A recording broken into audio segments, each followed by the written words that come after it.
To explain microservices to you, let me use an example with the Power Rangers. What's particularly interesting for us is that each Power Ranger has a Zord. A Zord is a giant assault vehicle that the Power Ranger controls. At the end of each episode, the Power Rangers combine their Zords to form the Megazord. The Megazord is an ultimate battle robot made up of the different Zords, with each Zord playing a specific role as part of the larger entity. And the microservices architecture works in the same way. The Megazord represents an application, and this application is made up of the different Zords, which are the microservices. For a more formal definition, microservices architecture is a software design approach where an application is broken down into smaller services, each specialized in a single task. When we talk about services, we mean business services. For example, in an e-commerce website, you might have microservices for the shopping cart, homepage, order history, inventory, and so on.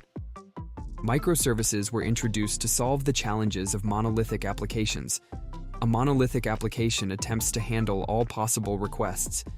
However, over time, monolithic applications tend to grow as they incorporate new features, but rarely remove old and outdated ones. This results in several issues. The application becomes increasingly large and complex. Different components develop dependencies on each other.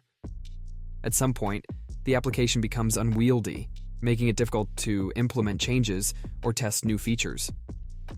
Microservices architecture breaks the application into functional modules. Each microservice should implement a single business capability within a bounded context. Each microservice handles a specific, unique part of the application and can be accessed by clients through its API. On the technical side, microservices architecture is often paired with containerization technologies, such as Docker. With containers, the principle is to have one container per microservice. This means each microservice has its own runtime environment for hosting its code. Each microservice is responsible for its own data storage. This decentralization helps in avoiding the bottlenecks and single points of failure associated with a centralized database. With microservices, it's easy to scale the number of containers up or down based on demand. For example, during traffic spikes, create more containers for a heavily used microservice. When demand decreases, scale down to the minimum number of containers needed. Moreover, each microservice operates independently, so changes to one don't affect the others. This independence also makes it easier to identify and modify only the impacted parts of the application without risking the rest of the system. Then, updates and new features can be deployed quickly and easily, enabling continuous deployment, which directly contributes to reducing time to market. A fast time to market is crucial because it means the company can launch new products quickly, but also adapt its offerings to market needs and integrate the latest innovations rapidly. It also results in organizational changes.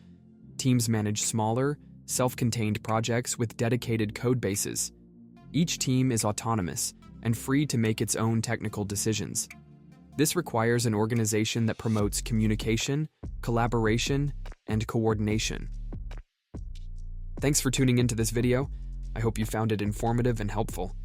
Remember to subscribe for more updates. See you in the next one. Until then, take care.